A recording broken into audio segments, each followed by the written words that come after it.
Welcome friends, James Corbett here, CorbettReport.com, and just before we get into this week's Eye-Opener Report, I want to direct your attention once again to the front page of BoilingFrogsPost.com, where people who have been keeping track of the website will know we are in the midst of the second quarter fundraising drive, attempting to raise $12,000 for the maintenance and upkeep of the various podcasts and video series that are spilling out from across that website and its feeds. And people who do keep track of the website will know that this of course includes the weekly podcasts from Peter B. Collins and Andrew Gavin Marshall and Guillermo Jimenez, as well as the brand new video series from Charlie McGrath of Wide Awake News called On Point that premiered last week, and if you haven't checked it out yet, I hope you will do so at the Boiling Frogs Post YouTube channel, and also the forthcoming podcast series from Sibel Edmonds herself, which I am very much looking forward to, and I know a number of you out there are as well. But of course, once again, this media is brought to you by you. It does require your support in order to keep going, and although we are halfway through this funding drive, we are only 1/6 of the way towards the goal so far, so we are going to most likely fall short at this rate, and that means something will have to give, and I don't know what that will be yet, but it will be some way that this media will have to be cut back as a result. So if you haven't yet contributed to this fundraising drive and you do appreciate any or all of these podcasts and video series, please consider contributing to the website. As people know, I put my money where my mouth is, and I donate the Eye-Opener Report completely for free to the BoilingFrogsPost.com website because I do support that website and I do support the work that's coming out of there. And if you appreciate it as well, remember this alternative media is brought to you by you and not advertisers, not corporate money, not foundation money. It is brought to you by you guys out there. So I do want to wholeheartedly thank and show my appreciation for all of you who have contributed to this fundraising drive already, and for those who haven't, please consider doing so. And on that note, let's get straight into this week's Eye-Opener Report.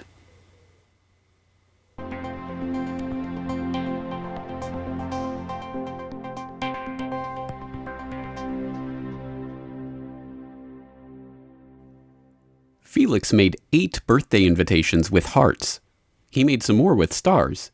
He made 17 invitations in all. How many invitations had hearts? Irini has a favorite day of the week. She chose this day because it is the only day that has an eye in it. What is Irini's favorite day? Show your work in the tank. Make the sentence less wordy by replacing the underlined words with a possessive noun phrase. The commands of government officials must be obeyed by all. These problems, and countless more like them, have shown up online in recent months. They are examples culled from worksheets, tests, homework assignments, and other materials developed under the United States Common Core K-12 educational standards, an initiative designed, according to the Common Core official website, to provide a set of high-quality academic standards in mathematics and English language arts literacy. Its critics, however, see it very differently. A lot of that criticism has been directed at examples of overly complicated, baffling, impossible, or utterly meaningless questions and activities that have been developed to meet these standards, or on controversial statements like those of Amanda August, a curriculum developer in a Chicago suburb, who was berated for seeming to imply that under Common Core math, 3 times 4 equals 11 will be an acceptable response. But even under the new Common Core, even if they said 3 times 4 was 11, if they were able to explain their reasoning and explain how they came up with their answer really in words and in oral explanations, and they showed it in the picture, but they just got the final number wrong, we're really more focusing on the how and the way. Going to be correcting them. Oh, absolutely, right? Absolutely. We want our students to compute correctly, but the emphasis is really moving more towards the explanation. Common Core's defenders argue that the questions and assignments showing up online are examples of individual school boards' interpretation of the standards and do not reflect on Common Core themselves. They also point out that August was not saying that teachers wouldn't correct students' incorrect answers, only that greater emphasis will be placed on showing the process by which students deduce those answers. More serious criticism of Common Core has been leveled at the standards themselves and their development by a host of critics, including professors of education, mathematicians, former members of the Department of Education, the largest teachers' union in the country, and countless other professionals. Some of the most impassioned critiques, however, come from the affected students themselves. One notable example is Ethan Young, a high school senior who spoke out against Common Core at the November 6, 2013 meeting of the Knox County School Board regular meeting. Here's the history of the Common Core. In 2009, the National Governors Association and the Council of Chief State School Officers partnered with Achieve, Inc., a nonprofit that received millions of funding from the Bill and Melinda Gates Foundation. Thus, the initiative seemed to spring from states when in reality it was contrived by an insular group of educational testing executives with only 2 academic content specialists. Neither specialist approved the final standards, and the English consultant Dr. Sandra Stotsky publicly stated she felt the standards left students with an empty skill set lacking literary knowledge. While educators and administrators were later included in the validation committee and feedback groups, they did not play a role in the actual drafting of the standards. The product is a, quote, rigorous preparation for career and college, yet many educators agree that rigorous is a buzzword. These standards aren't rigorous, just different, designed for an industrial model of school. Nevertheless, Common Core emerged. Keep in mind the specific standards were never voted upon by Congress, the Department of Education, state or local governments, yet their implementation was approved by 49 states and territories. The president essentially bribed states into implementation via Race to the Top, offering $4.35 billion taxpayer dollars to participating states, $500 million of which went to Tennessee. And much like No Child Left Behind, the program promises national testing and a one-size-fits-all education because, hey, it worked really well the first time. While I do admire some aspects of the core, such as fewer standards and an emphasis on application and writing, it's not going to fix our academic deficit. If nothing else, these standards are a glowing conflict of interest, and they lack the research they allegedly received. And most importantly, the standards illustrate a mistrust of teachers, something I believe this county has already felt for a while.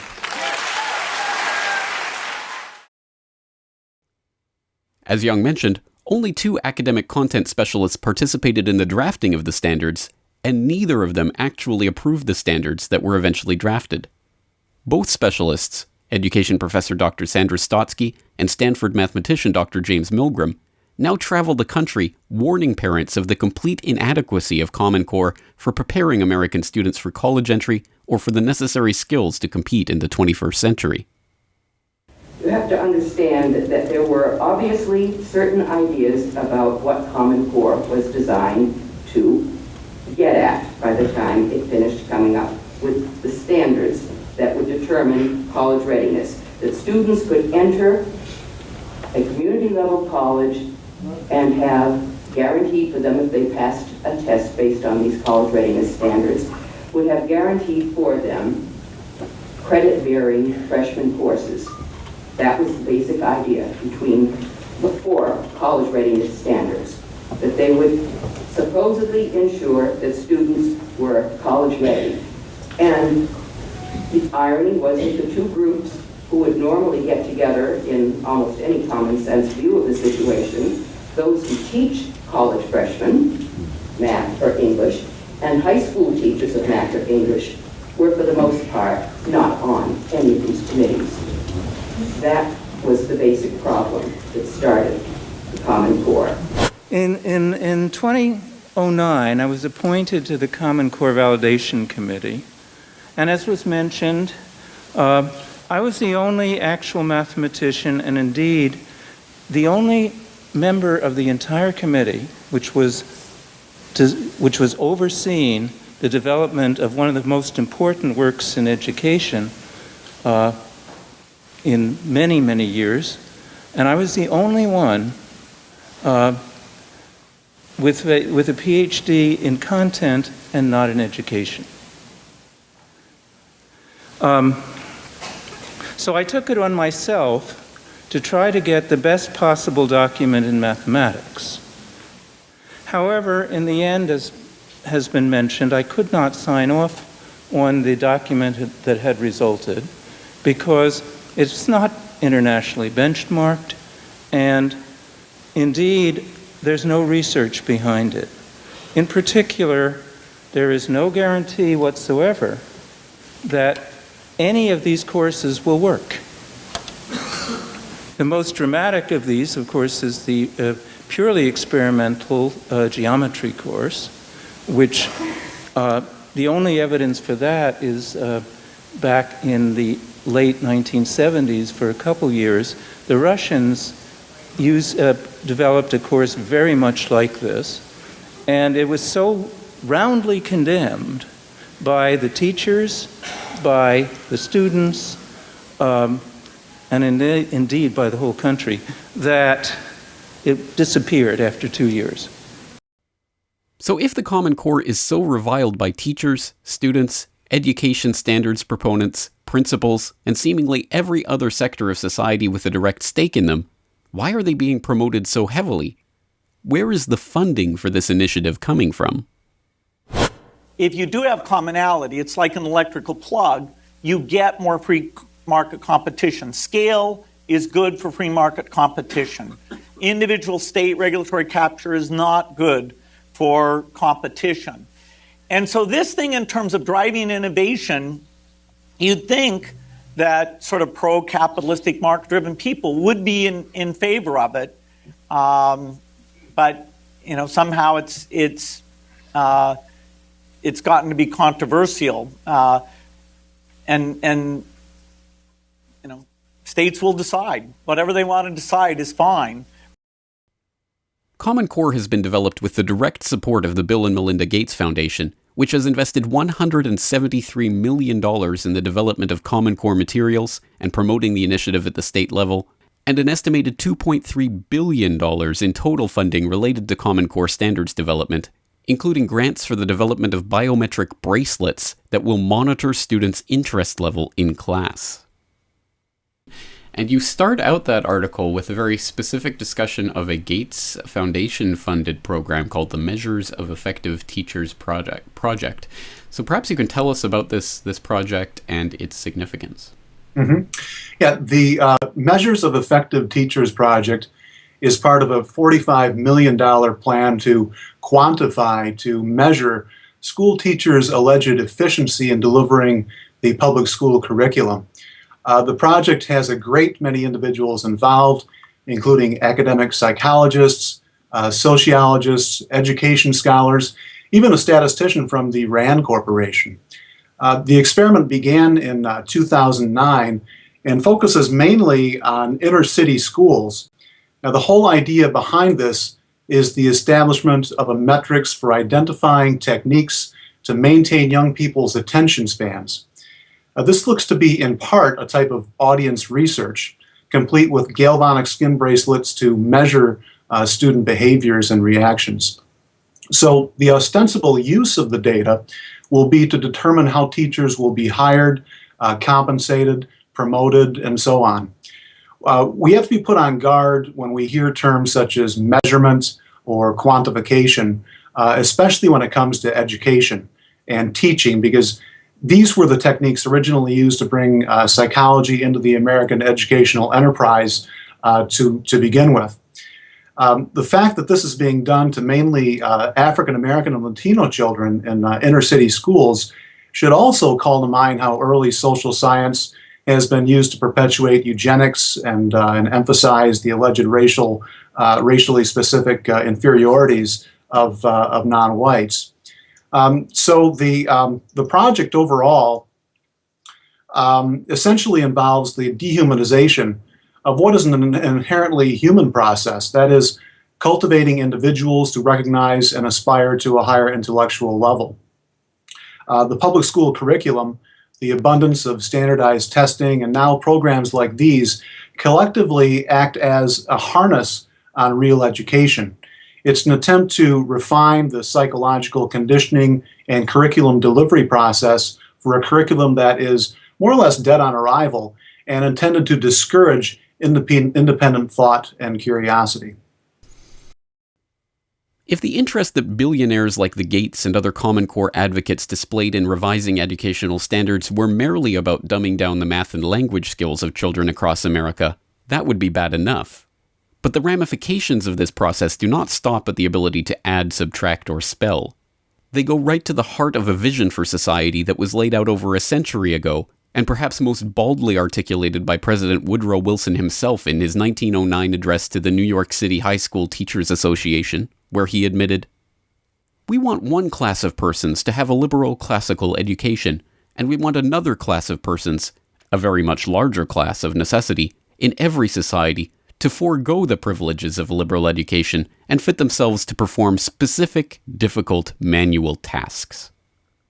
As educators like former New York State Teacher of the Year John Taylor Gatto have exhaustively documented over decades of study, the end goal of this process is, and always has been, to prepare students solely for the purpose of being obedient workers and citizens in a status quo owned and operated by the political, economic, and industrial elite. That you'd learn that young people are really captives of a desperate utopian scheme to hold them subordinate to the will of managers. A vast utopian scheme to extend their childhoods far beyond the natural term so they might better fit the hierarchical nature of corporate economies and corporate societies. That the conscious manipulation of the masses into obedient workers is the real end goal of these educational reforms is made explicit in example after example from the Common Core materials that promote blind allegiance to and obedience to government in inappropriate and blatantly propagandistic ways. What do you think kids who can't read well are writing about? I'll give you an example from my own home state of Wisconsin. Little Hudson, Wisconsin, had a viral, went national, right? Where little kids in my state were sent home, third graders, and given the following writing assignment. Tell us how the state is just like the family, but better. That was their writing assignment. And this, I'm now giving away the game. If you ask me, you put a gun to my head and ask me, what in one word Common Core is? That's it. It's statism. It has nothing to do with education. It is a concerted effort on the part of the government to convince your kids they belong first to the government and second to you. It is a drive that at every sense of in every sense of curriculum we're going to look at. It seeks to divorce parents from children, to make kids wards of the state. Everything you have been told about Common Core is a lie.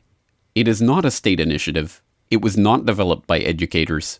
It is not going to better prepare students for college or real-world applications. It is part of a century-long process of using the education system to mold students into more obedient workers and tax cattle. And it is promoted by billionaires with hidden agendas of their own. After all, if Common Core is worthy of hundreds of millions of dollars in direct investment and billions of dollars in indirect investment, why doesn't Gates send his own children to a school that actually makes use of the standards? Instead, the prestigious Lakeside School in Seattle that the Gates children attend does not mention the Common Core math or language arts standards anywhere on their website and explicitly states that their school is for more advanced children and thus eschews the standard testing that forms the basis of the Common Core system. As opposition to Common Core continues to rise and implementation continues to proceed, concerned parents, students, and community members would do well to ask why Common Core is good enough for their own children, but not for the privileged offspring of the Gates and the other billionaire oligarchs behind the modern education system. This video is brought to you by the subscribers of BoilingFrogsPost.com. For more information on this and other topics, please go to BoilingFrogsPost.com. For more information and commentary from James Corbett, please go to CorbettReport.com.